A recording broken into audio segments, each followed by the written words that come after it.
করো। আমার প্রতিবেশীর অবিশ্বাস, আমার বন্ধুর অবিশ্বাস, পাশের বেঞ্চে বসা, বহু বছর ধরে ক্লাস করতে থাকা, একসঙ্গে লেখাপড়া করতে থাকা, ঝগড়া মারামারি করতে থাকা, ক্যারম খেলতে থাকা, ফুটবল খেলতে থাকা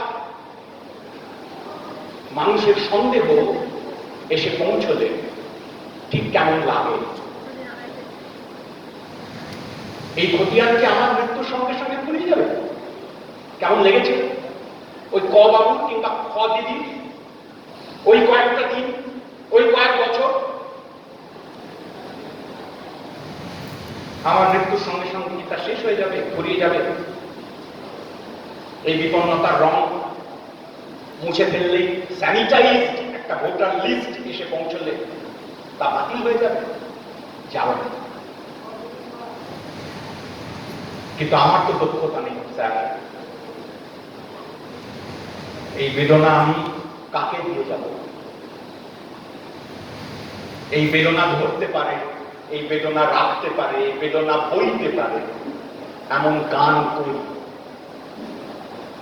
আমি না থাকলেও সে গান যেন থাকে, আমি না থাকলেও সেই কবিতা যেন থাকে, আমি না থাকলেও সেই নাটক যেন থাকে। এইটি সাহিত্যের কাছে প্রশংসা করছি। খুব অপরাধ, খুব অন্যায্য দাবি, খুব অতিরিক্ত চাওয়া।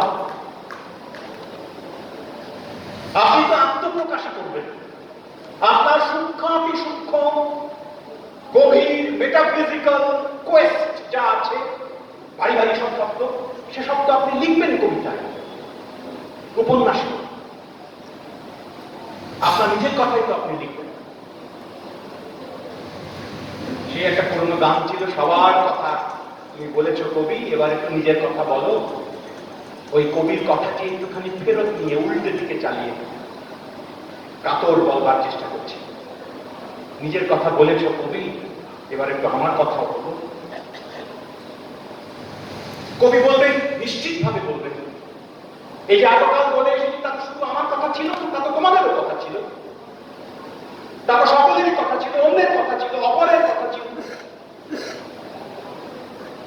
নিশ্চয়ই অনেকেই বলবে। এবং তাদের সেই সমস্ত কথাকে আমি মাথা নিচু করে শ্রদ্ধার সঙ্গে, সম্মানের সঙ্গে গ্রহণ করব। নিশ্চয়ই কবি কেবলমাত্র তাঁর একা, কেবল নিজের কথা তাঁর কবিতায় বলেন না, অপরের কথা বলেন, অনেকের কথা বলেন। কিন্তু এই বিপন্নতার সময়ে দাঁড়িয়ে সাম্প্রতিক সাহিত্যের সঙ্গে সাম্প্রতিক পাঠকের, জনতার, জনমানুষের যে বিরাট বড় একটা ফাটল লক্ষ্য করা যাচ্ছে, দেখতে পাওয়া যাচ্ছে। কবিতার পাঠক, শিল্প সাহিত্যের দ্রষ্টা, দর্শক, পাঠক সংকুচিত হচ্ছে বলে মনে হচ্ছে। তার কি একটা কারণ এও নয়, একমাত্র নয়, নিশ্চয়ই আরো অনেক কারণ থাকতে পারে। একটা কারণ কি এও নয় যে তোমার গানে কবি, আমি আমার কথা পাচ্ছি না, আর এও লক্ষ্য করছি আমার কথা বলবার জন্য কোনো গায়ক নেই।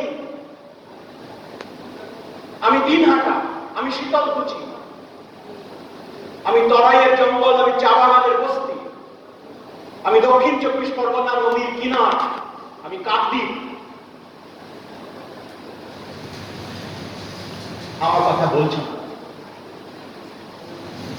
নাট্যশাস্ত্রে ভরত 8খানা গুরুত্বপূর্ণ ভাবের কথা বলেছিল: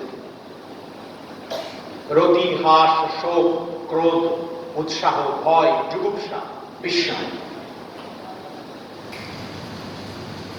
তার সঙ্গে পরে আরো একখানা যুক্ত করে 9খানি রসের কথাও কেউ কেউ বলেন। ভরত নিজেই বলেছিলেন, কারো কারো দাবি। ভরত বলেননি, পরে অভিনব গুপ্ত ইত্যাদিরা জুড়েছেন, এমনও কারো কারো দাবি। 8 অথবা 9 রসের সংখ্যা যাই হোক, সেই ভরত কথিত 8টি ভাবের মধ্যে থেকে আমি 3টিকে বেছে নিয়েছি: ক্রোধ, শোক আর প্রেম। প্রেম শব্দটা নেই ভরতে, রতি আছে। রতি আর প্রেম হুবহু এক জিনিস নয়, আমি জানি। রতি এই কথাটি বললে নানা ধরনের তাত্ত্বিক জটিলতা তৈরি হতে পারে। ওইদিকে না হেঁটে আমি সহজ করে নিয়ে তাকে প্রেম বলে চিহ্নিত করেছি। রতির একটি গুরুত্বপূর্ণ অংশ প্রেম বই। রতি ভাব, যে রসের দিকে নিয়ে যায়, যে রসের নিষ্পত্তি ঘটায়, তার নাম